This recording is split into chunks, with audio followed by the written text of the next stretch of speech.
Alléluia, gloire à Jésus. Nous sommes encore à notre rendez-vous. J'espère que vous êtes là, prêts à entendre du Seigneur. Ce soir encore, nous sommes là pour encore étudier la parole de Dieu. Mais d'abord, je voudrais vous dire merci beaucoup pour le mardi. Je vois qu'il y a tellement de gens qui regardent. Que Dieu vous bénisse et je sais que le révérend Kokora Dibi a répondu à vos questions. Alors vraiment, que Dieu vous bénisse et que vous continuiez d'apprendre, de chercher à connaître le Seigneur et d'aller à une autre dimension. Ce soir encore, je suis avec mes deux filles, Doriane et Marie-Cécile.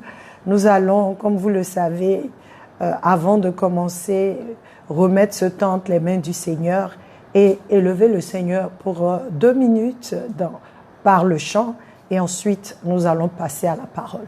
Je vais prier. Éternel Dieu, je te rends grâce, je te bénis pour cette opportunité, pour ce temps que tu nous donnes, Seigneur. Ce temps qui est un temps précieux parce que tu prends le temps de nous enseigner, tu prends le temps de nous amener avec toi dans une autre dimension, car la Bible dit que ta connaissance nous amène de gloire en gloire. Et c'est ce que nous voulons dans notre cœur, c'est ce que nous voulons dans notre esprit, dans notre âme, c'est notre désir, Seigneur.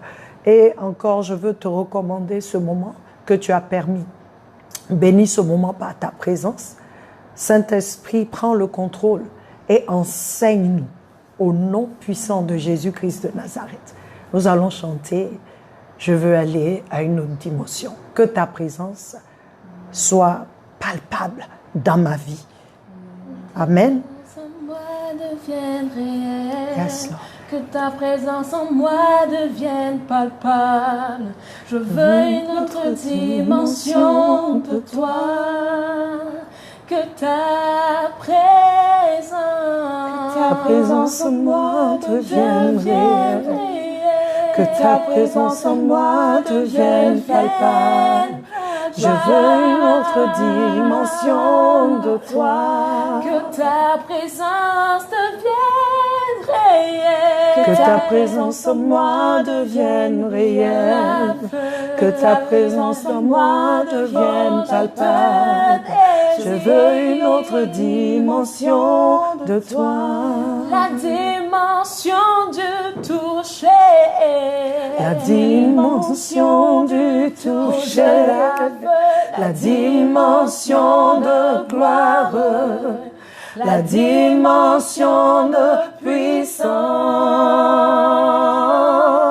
Moi je la demande. La dimension du toucher.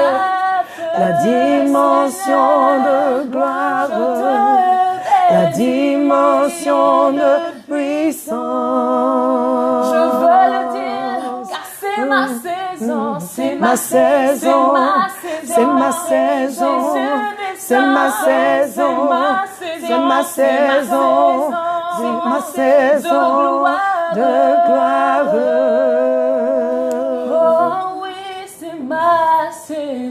C'est ma saison, c'est ma saison, c'est ma saison, c'est ma saison, c'est ma saison du toucher.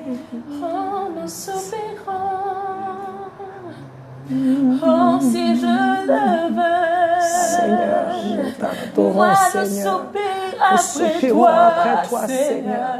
Nous voulons arriver à cet endroit, Seigneur, à ce lieu, à cette dimension avec toi, Seigneur. Nous te bénissons, oh Dieu, parce que tu nous donnes d'y arriver. Tu nous donnes de te glorifier. Mais nous voulons, Seigneur, que en vérité, ta présence en nous soit palpable, Seigneur. Qu'elle soit réelle, de sorte que le monde te voit, que tous te voient, dans le nom de Jésus. Merci, Seigneur. Amen, amen, amen, amen, amen, amen. Alors nous allons passer à la parole. J'espère que Tu as chanté avec nous, tu as adoré avec nous, tu as glorifié le Seigneur avec nous, car c'est vraiment ta saison, c'est ma saison. Nous voulons rendre gloire au Seigneur pour ce temps qu'il nous donne, car c'est ce que nous voulons, arriver à ce lieu-là avec lui. Merci Seigneur Jésus. Alors nous continuons ce que nous avons commencé il y a là une semaine déjà. Notre sujet du mois, notre thème du mois, c'est la vie de Christ en toi, en moi. Alléluia. Et nous avons dit que nous ne pouvons pas parler de la vie de Christ sans parler de qui est Christ. Et la dernière fois, nous avons commencé dans Jean chapitre 1 et nous avons posé la question, qui est Christ? Alors, je vais résumer un tout petit peu. Nous avons dit dans Jean chapitre 1, verset 1 à verset 5, la parole est à l'origine de toutes choses. C'est la parole qui a tout créé. Il n'y a rien qui existe sans la parole, qui existe en dehors de la parole. Nous avons aussi dit que la parole a la même nature divine que Dieu, donc elle est aussi Dieu. Nous avons aussi dit que la parole est intimement liée à Dieu, car depuis le commencement, ils sont ensemble. Dieu et la parole sont ensemble depuis le commencement. Donc, le témoignage de Dieu concernant la parole est vrai et c'est par la parole aussi que tu peux connaître Dieu. Amen. Et nous avons dit que la parole est aussi liée à l'homme, du fait que c'est la vie de la parole qui illumine l'homme. Alléluia. Qui illumine véritablement l'homme. Et toute autre source d'illumination en dehors de la parole est ténèbres et entraîne à la mort. Aujourd'hui encore, nous continuons. Qui est Christ? Alléluia. Qui est Christ? Et nous avons du verset 6 au verset 14. Alors, je vais commencer. Le verset 6 au verset 14 nous parle encore de la lumière, de la vie, de la parole qui donne la lumière à l'homme.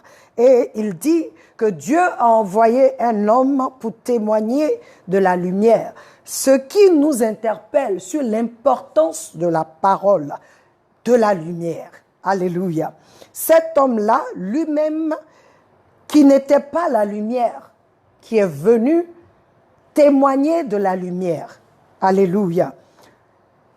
Il n'était pas la lumière, mais quiconque témoigne de la lumière est lui-même éclairé par la lumière afin de donner un témoignage authentique de la lumière. Alléluia. Quiconque, je répète, témoigne de la lumière est lui-même d'abord éclairé par la lumière afin qu'il puisse donner un témoignage authentique de la lumière. C'est pourquoi la Bible nous dit que les pharisiens sont venus vers Jean-Baptiste pour lui demander « Qui es-tu? Es-tu celui que nous attendons? Es-tu le Messie ?» Il dit « En vérité, moi je ne suis pas le Messie, mais je suis la voix qui crie dans le désert. Faites un chemin pour le Seigneur. » Celui qui est vraiment témoin de la parole, celui qui est vraiment témoin de la lumière, celui-là, lui-même d'abord, est éclairé par la lumière, afin que, je vous le dis, afin que son témoignage de la lumière soit authentique. Amen. Tu peux voir dans Ésaïe 40, verset 3, qu'il a été prophétisé. Jean-Baptiste viendra. Dieu a choisi un homme pour venir témoigner de la lumière aux autres hommes. Amen. Le monde, les hommes ont besoin de la lumière. C'est ce que ça veut dire.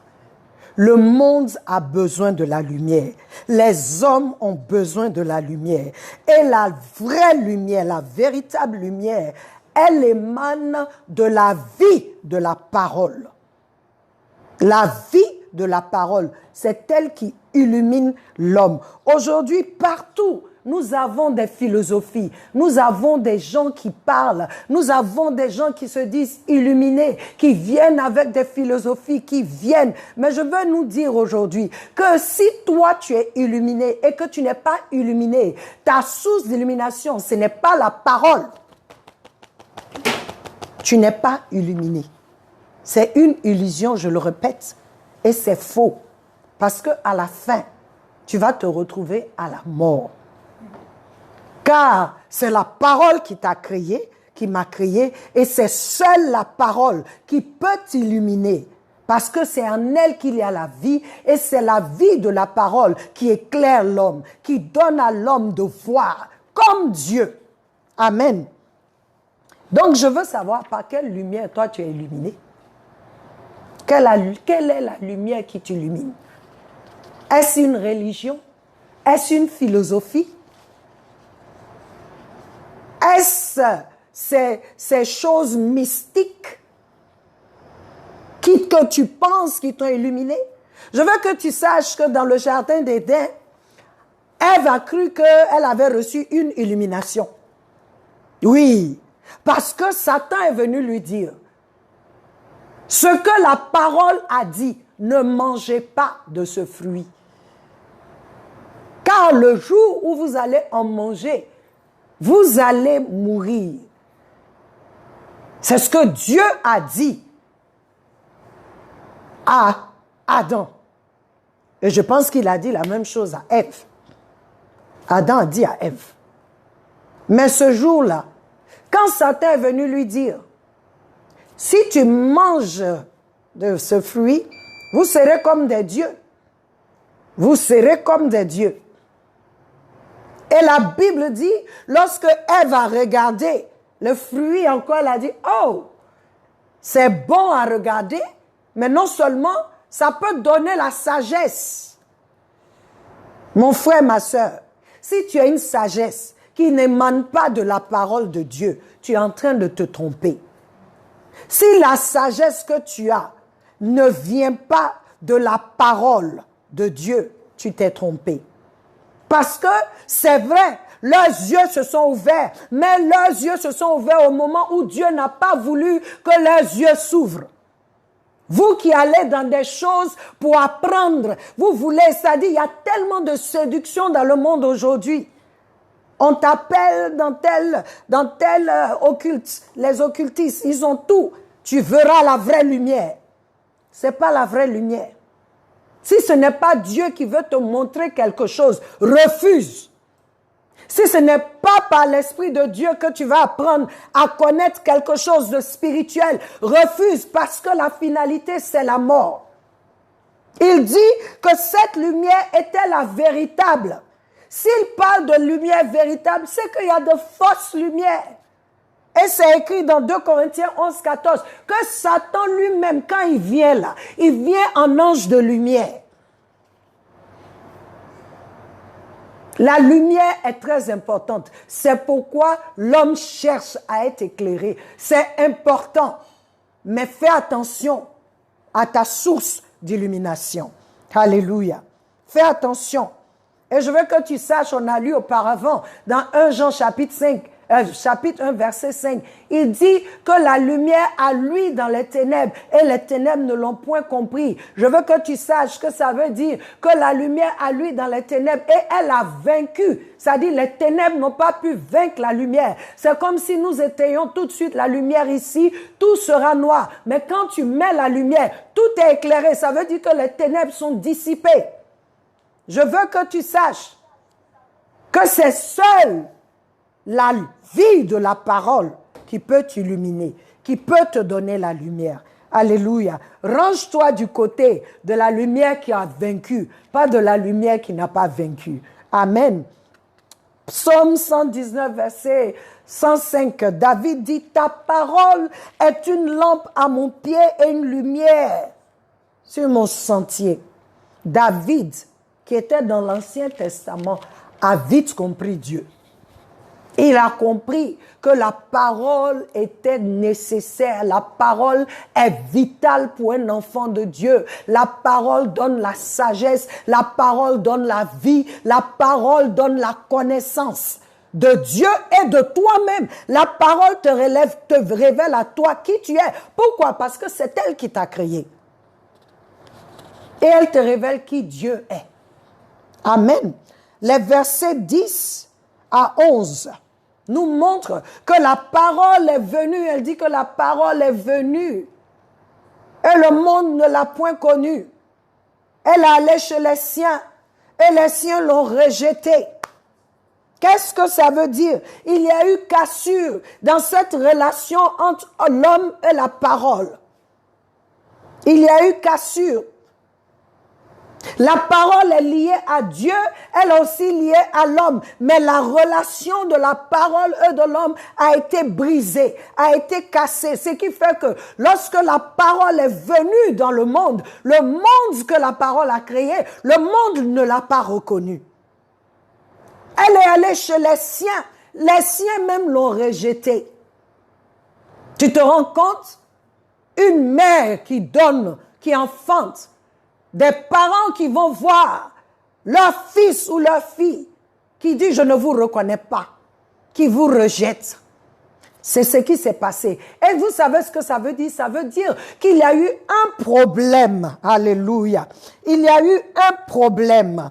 Il y a eu un problème pour que cela arrive. Parce que lorsque un parent viendra dire, je suis allé voir mon enfant et mon enfant a refusé de me recevoir, mon enfant m'a rejeté, tout le monde dira, mais cela est anormal. C'est ce qui s'est passé. Ça veut dire quoi? Qu'il y a eu corruption. L'Éternel nous dit, l'homme a été corrompu. Et ce que le Seigneur me montre, chaque désobéissance de notre part, est la manifestation d'une corruption qui a eu lieu en nous.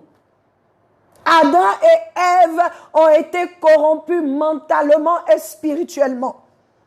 Chaque fois que tu refuses de faire ce que la parole te dit, chaque fois que tu refuses, il y a eu corruption parce que en toi, il y a quelque chose qui s'est dit, non, je sais mieux que la parole. Et quand tu dis, je sais mieux que la parole, qui est Dieu, qui t'a créé, tu es corrompu. Tu es corrompu dans tes pensées. Tu es corrompu dans ton cœur. Et le Seigneur veut nous dire, malgré cette cassure, la lumière n'a pas cessé. La parole n'a pas cessé de chercher cette relation, de se réconcilier avec l'homme. Il est venu chez les siens. Ils l'ont rejeté. Pourquoi? Jean chapitre 3, verset 19 à 21 nous dit que parce que l'homme a voulu garder ses mauvaises voies.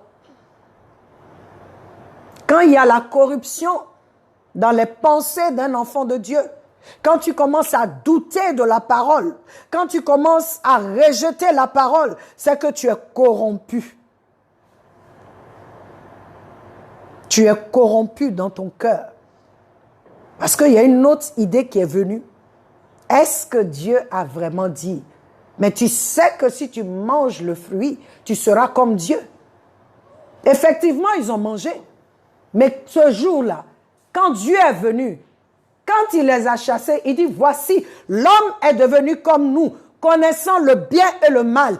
Pourquoi? Dieu dit, c'est pas moi qui ai voulu montrer à l'homme de connaître le bien et le mal. Même si ça existe, ça ne vient pas de moi. Puisque ça ne vient pas de moi, alors c'est corrompu.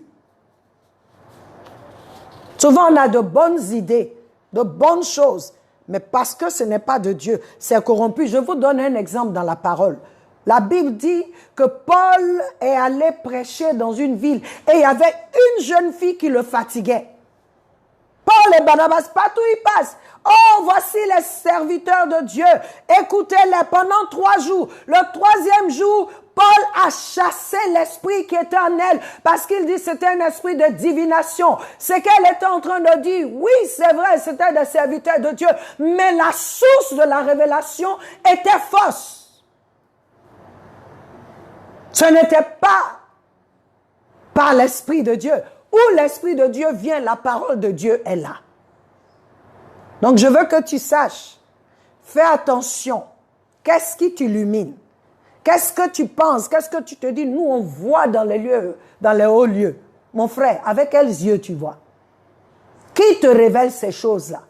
Si la source, ce n'est pas la vraie lumière, tu es corrompu, il reste un peu de temps seulement pour que tu te retrouves quelque part. Alléluia. Que Dieu nous bénisse. Je vais aller encore au verset 12-13. Il dit que à tous ceux qui ont reçu la parole, elle leur a donné le pouvoir de devenir. Dit, mais à tous ceux qui l'ont reçu, la parole leur a donné le pouvoir de devenir les fils de Dieu, c'est-à-dire à ceux qui ont cru en son nom. Hey, la parole a un nom, mon frère, ma soeur. Et la parole donne le pouvoir de devenir fils de Dieu. Donc, ce qui veut dire que nous tous qui sommes sur cette terre-là, nous ne sommes pas tous fils de Dieu. Parce que c'est ceux qui ont reçu la parole, qui ont cru en elle, c'est ceux-là, c'est à ceux-là que la parole donne le pouvoir de devenir. N'oublie pas que l'homme est tombé.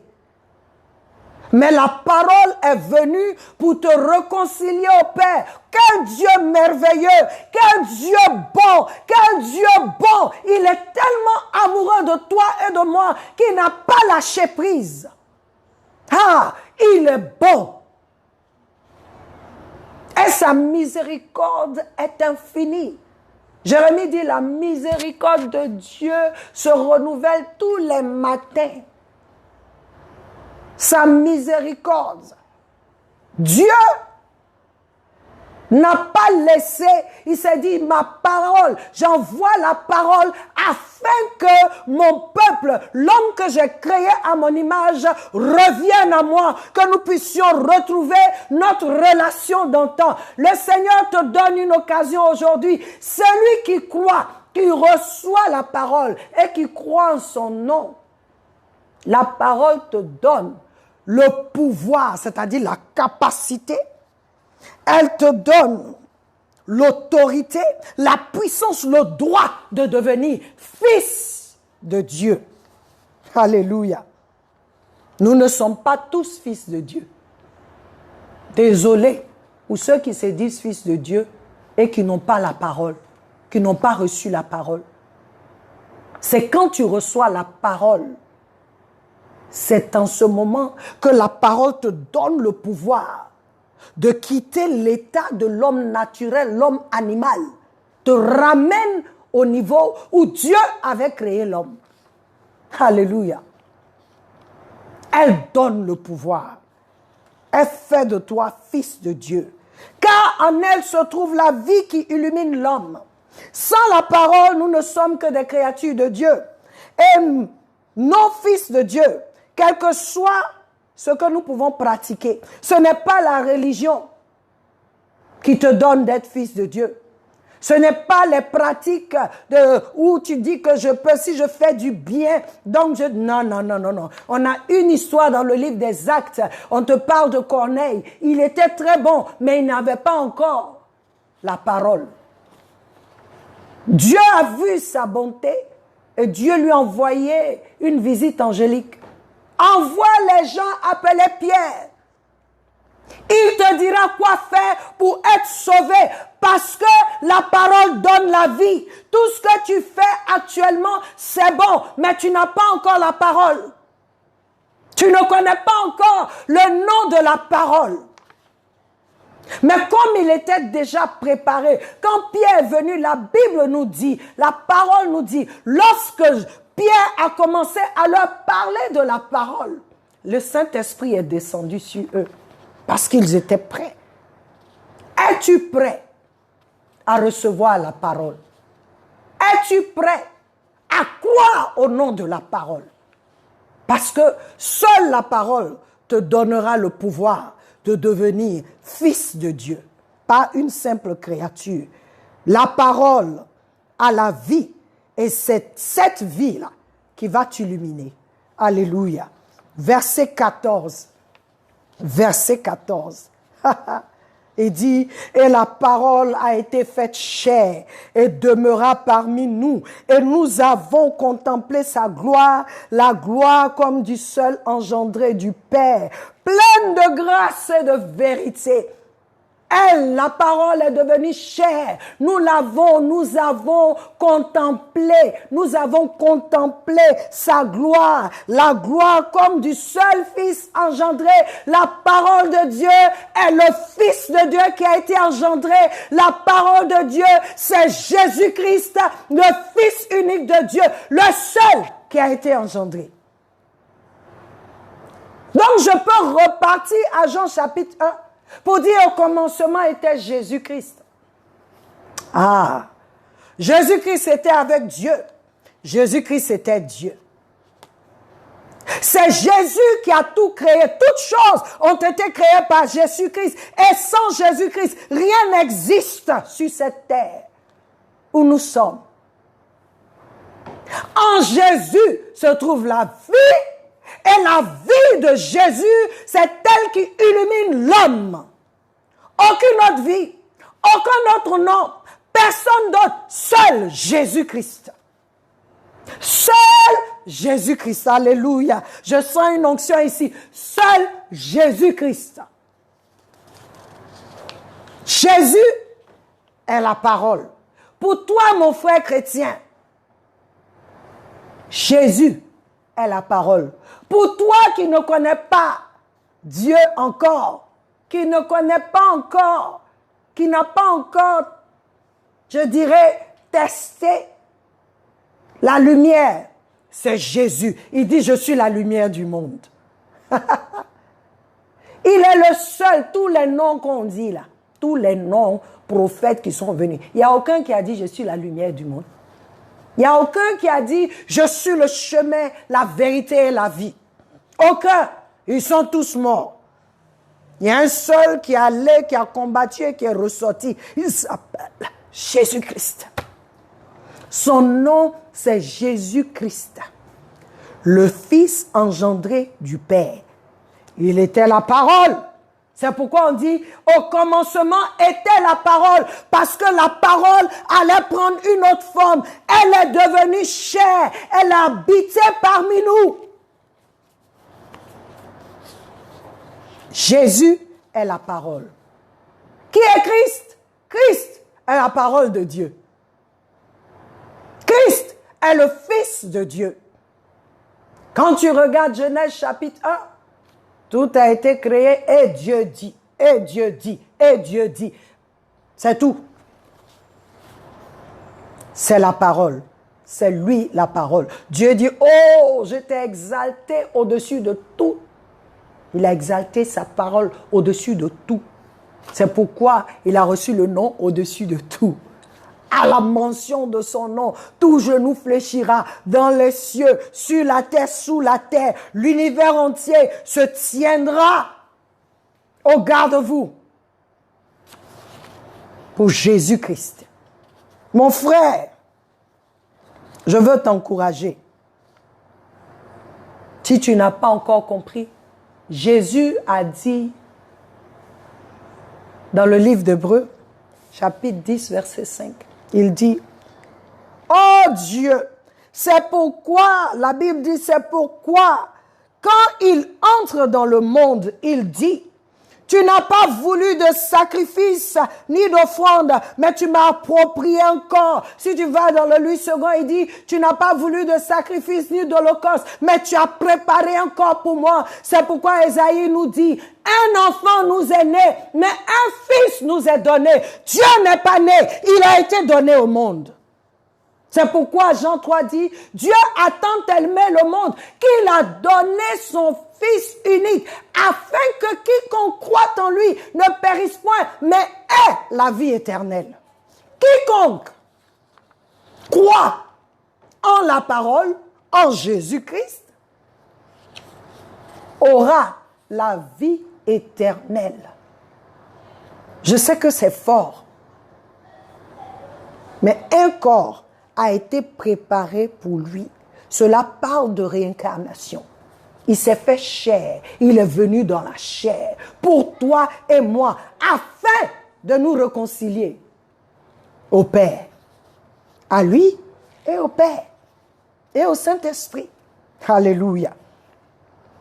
Jean 10 nous dit, le diable vient pour tuer, pour voler, pour détruire. Mais lui, Jésus-Christ, il dit, moi je suis venu pour donner la vie et la vie en abondance. Alléluia.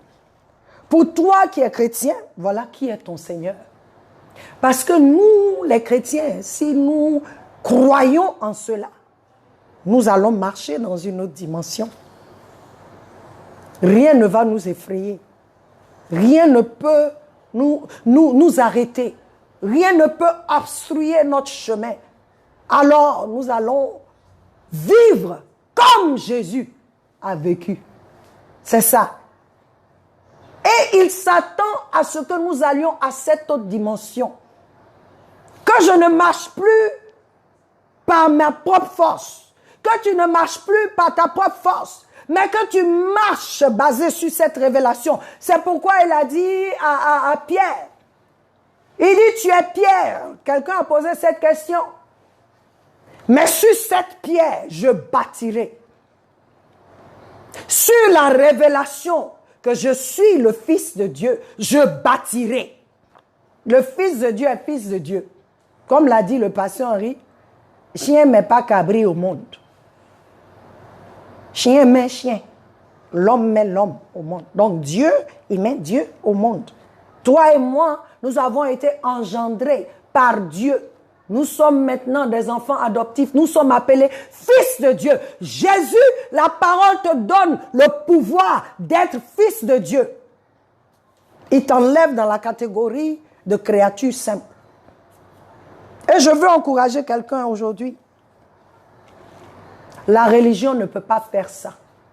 Tous les rituels que tu fais ne peuvent pas faire ça. Il y a eu un seul, le Fils, le vrai, engendré. En lui est la vie, et la vie du Fils illumine l'homme. Je veux nous encourager. Toi qui ne le connais pas, si tu me regardes, je voudrais que tu reçoives la parole. Toi qui es dans des sectes où on dit qu'on donne la lumière, tu as entendu la parole. Seule la parole peut t'illuminer. Et l'illumination de la parole, c'est la vie. La vraie vie. Où tu es dans l'occultisme, tu es en train de faire n'importe quoi. Tu dois vendre une partie ici, tu dois donner quelque... Non, non, non, non. La parole ne te demande rien. Au contraire, la parole dit, crois en moi. Quand tu crois en moi, je te change radicalement. Tu deviens, je te donne le pouvoir. C'est lui qui devient fils de Dieu. Il marche dans le pouvoir que tu cherches. Je n'ai pas besoin de faire d'incantation. Tu n'en auras plus besoin. Je veux t'encourager à jeter toutes ces choses-là et à renouer ta relation avec Dieu par la parole. Jésus-Christ dit, je suis la porte. Quiconque vient par moi verra le Père. Mais celui qui saute par la fenêtre, il ne peut pas voir le Père. Tu dois rentrer par la porte. Ce sont les voleurs qui vont par la fenêtre. Ou quand les enfants, la nuit, ils fuient, ils vont faire des bêtises, ils viennent par la fenêtre. Parce que ce n'est pas la bonne chose. Mais par la porte, il dit, je suis la porte. Par moi, tu as une relation avec Dieu. Aucune autre religion, aucune autre, je suis désolée. Et Jésus n'est pas la chrétienté, n'est pas une religion. C'est une relation avec le Dieu créateur, le Père, des fils en Père. Je veux prier avec toi qui ne le connaît pas et qui a entendu et qui est prêt à le connaître. Ferme les yeux avec moi et répète. Seigneur Jésus, je crois en toi. Je crois que tu es le Fils de Dieu. Je crois que tu es celui-là même, basé sur la parole qu'on a étudié, je crois que tu es celui-là même qui m'a créé, qui me connaît. Je le crois. En toi est la vie. Et ta vie est celle dont j'ai besoin pour être illuminé. Tu as dit que quiconque croit en toi, tu donnes le pouvoir de devenir fils de Dieu. Je crois en toi, Seigneur. Je crois en toi. Je crois que tu es fils de Dieu. Je crois que tu es fils de Dieu. Je crois que tu es Dieu.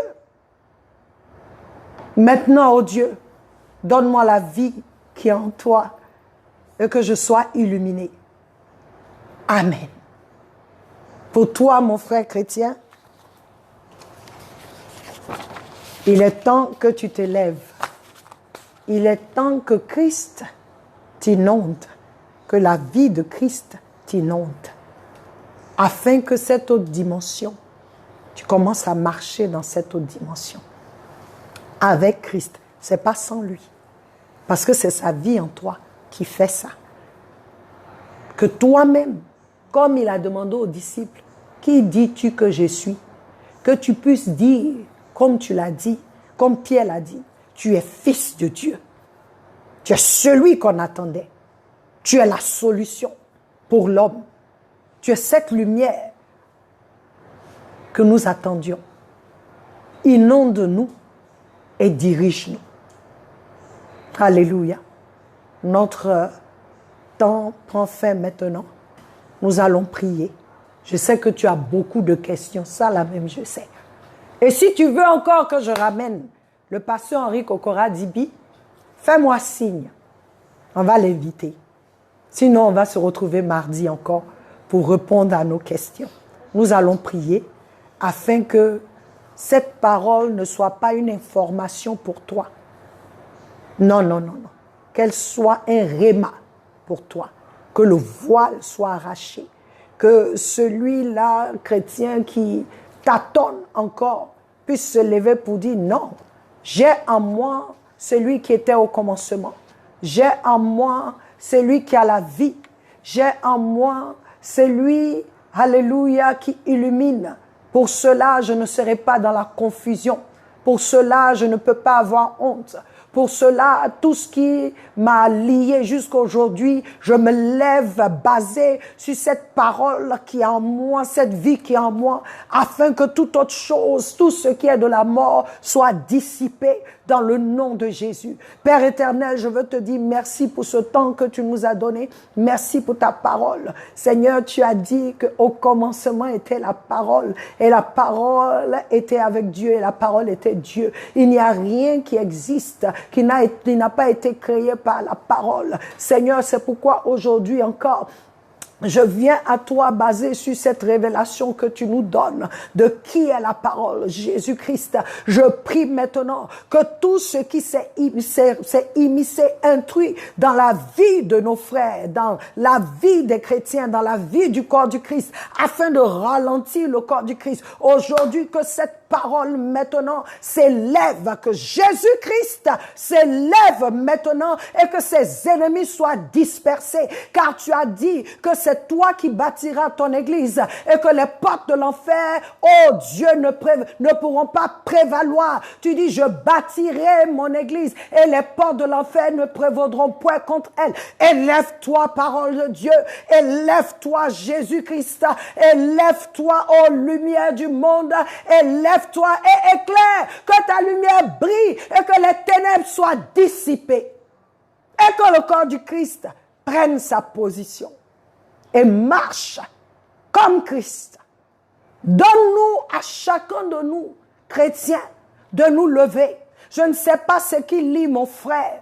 Je ne sais pas ce qui intimide mon frère. Mais aujourd'hui, je veux te dire que la parole, celui qui a la vie, celui qui illumine, est en toi. Et parce qu'il est en toi, tu es vainqueur. Parce qu'il est en toi, aucun ténèbre ne peut t'arrêter. Que le nom du Seigneur soit béni. Que le nom du Seigneur soit béni. Alléluia. Merci encore pour votre présence. Je prie Que nous puissions nous retrouver mardi, poser les questions, parce que je sais que c'est important. Il faut comprendre qui est Christ.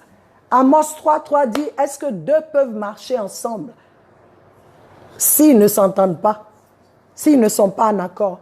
Mais est-ce que tu peux marcher avec quelqu'un si tu ne le connais pas vraiment? Alors je veux t'encourager à réécouter ce message, à poser les questions, les choses que tu ne comprends pas, pose les questions, il y aura des réponses. Parce que le Seigneur veut que tu ailles à une autre dimension avec Christ. Soyez bénis et à mardi. Amen.